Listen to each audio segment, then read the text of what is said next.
सोचिए, एक नया अपार्टमेंट मिलता है, एक नई शुरुआत का मौका। पर क्या हो अगर उस नई शुरुआत में उस घर की दीवारें सिर्फ दीवारें ना हों, अगर वो कुछ छिपा रही हों?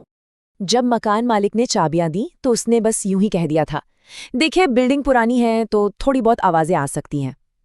कितनी मामूली सी बात लगती है ना। हर पुरानी इमारत में अपनी कुछ आवाजें होती ही हैं।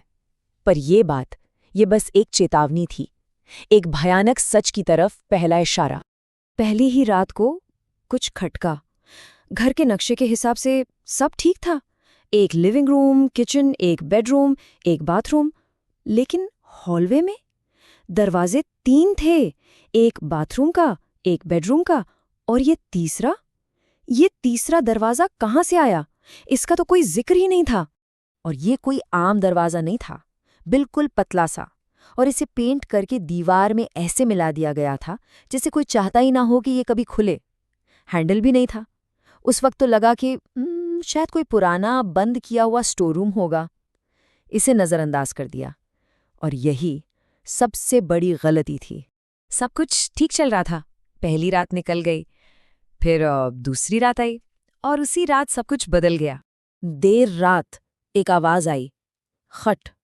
नहीं, ये आवाज बाहर से नहीं थी।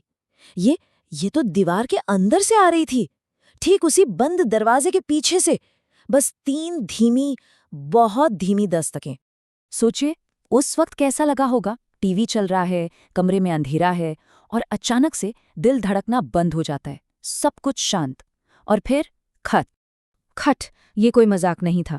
इतनी खामोशी में ये दस्तकें किसी हथौड़े की तरह दिल पर चोट कर रही थीं, और एक ठंडा सा डर धीरे धीरे पूरे जिस्म में फैलने लगा। अगली सुबह थोड़ी हिम्मत जुटाकर बगल वाली पड़ोसन का दरवाज़ा खटखटाया। जैसे ही उस दरवाजे के बारे में पूछा, उसका चेहरा एकदम सफ़ेद पड़ गया। उसकी आंखों में खौफ साफ दिख रहा था। उसने बस इतना कहा, वहाँ कोई दरवाज़ा नहीं है, और ज़ोर से दरवाज़ा मुंह पर बंद कर दिया। वो कुछ जानती थी, वो यकीनन कुछ जानती थी।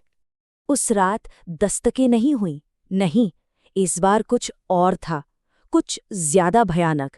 एक खरोचने की आवाज़, लंबी, धीमी, जैसे जैसे कोई दीवार के उस पार अपने नाखूनों को प्लास्टर पर घिस रहा हो, बाहर निकलने के लिए। अब वो दरवाज़ा सिर्फ दरवाज़ा नहीं रहा था, उसका पेंट बीच से फूलने लगा था, बाहर की ओर उभर रहा था, जैसे जैसे कोई अंदर से उसे धक्का दे रहा हो। और जहां हैंडल होना चाहिए था, वहां पेंट में एक निशान बन गया था, जैसे किसी ने उसे अंदर से कस के पकड़ रखा हो। खरोंचें रुक गईं, चारों तरफ मौत जैसा सन्नाटा छा गया। और फिर उसी सन्नाटे को चीरती हुई एक आवाज आई, एक फुसफुसाहट, इतनी धीमी जैसे कोई मरने से पहले आखिरी बार कुछ कहने की कोशिश कर रहा हो। क्या मुझे सुन सकते हो? डर के मारे 2 दिन घर से दूर रहे। जब वापस लौटे तो लगा शायद ये सब सिर्फ एक वहम था, एक बुरा सपना। लेकिन जैसे ही रात हुई, दस्तकें लौट आईं, और इस बार वो धीमी नहीं थीं, वो तेज थीं, बेचैन थीं, जैसे कोई दरवाज़ा तोड़ने पर तुला हो। ऐसा लग रहा था मानो पूरी दीवार कांप रही हो। और फिर वही फुसफुसाहट, लेकिन इस बार ज्यादा साफ, ज्यादा बेताब। वो एक गुहार थी, खोल दो इसे। दिल का एक हिस्सा चीख रहा था, मत करना, भाग जाओ यहां से। लेकिन इंसान की फितरत है, जो चीज मना होती है उसे जानने की इच्छा और ज्यादा बढ़ जाती है। और वो जीत गई। एक हथौड़ा उठाया गया, पहला वार, पेंट में दरारें आ गईं। दूसरा वार, और प्लास्टर टूटकर बिखर गया। एक छोटा सा छेद बन गया, और उस छेद से जो बाहर आया वो थी एक बर्फीली ठंडी हवा, और उसके साथ एक सड़न की बदबू, जैसे कोई चीज सालों से बंद पड़ी गल रही हो। उस छेद को और बड़ा किया गया, और अंदर जो दिखा वो हो ही नहीं सकता था। एक तंग अंधेरा कमरा, बिना किसी खिड़की के। ऐसा कमरा जो बिल्डिंग के नक्शे के हिसाब से मुमकिन ही नहीं था। और उसकी दीवारें ऊपर से नीचे तक हजारों खरोचों के निशानों से भरी हुई थीं।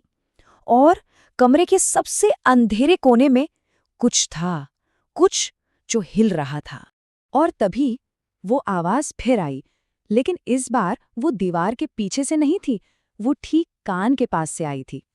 शुक्रिया। जब ये आवाज सुनकर पीछे मुड़कर देखा तो सब कुछ बदल चुका था। वो सील किया हुआ दरवाजा वो वहां था ही नहीं। उसकी जगह बस एक सपाट सीधी दीवार थी। और हॉलवे अब पहले से कहीं ज्यादा लंबा लग रहा था। बाहर निकलने का दरवाजा जैसे मीलों दूर चला गया हो। ये कोई कमरा नहीं था, ये एक जाल था। तो सवाल ये उठता है कि वो कमरा आखिर गया कहाँ? या शायद वो कमरा कभी था ही नहीं। कहानी यहाँ खत्म नहीं होती। असल में कहानी की असली शुरुआत तो अब होती है, क्योंकि वो दस्तक वो आज भी होती है, पर अब वो उस अपार्टमेंट के अंदर, उस दीवार के पीछे से नहीं होती। वो अब बाहर है और एक नया दरवाज़ा ढूंढ रही है। जरा ध्यान से सुनिए, क्या पता वो दस्तक अब आपके सबसे नज़दीकी दरवाजे से आ रही हो, या शायद आपकी सबसे नज़दीकी दीवार के ठीक पीछे से। क्या आप मुझे सुन पा रहे हैं?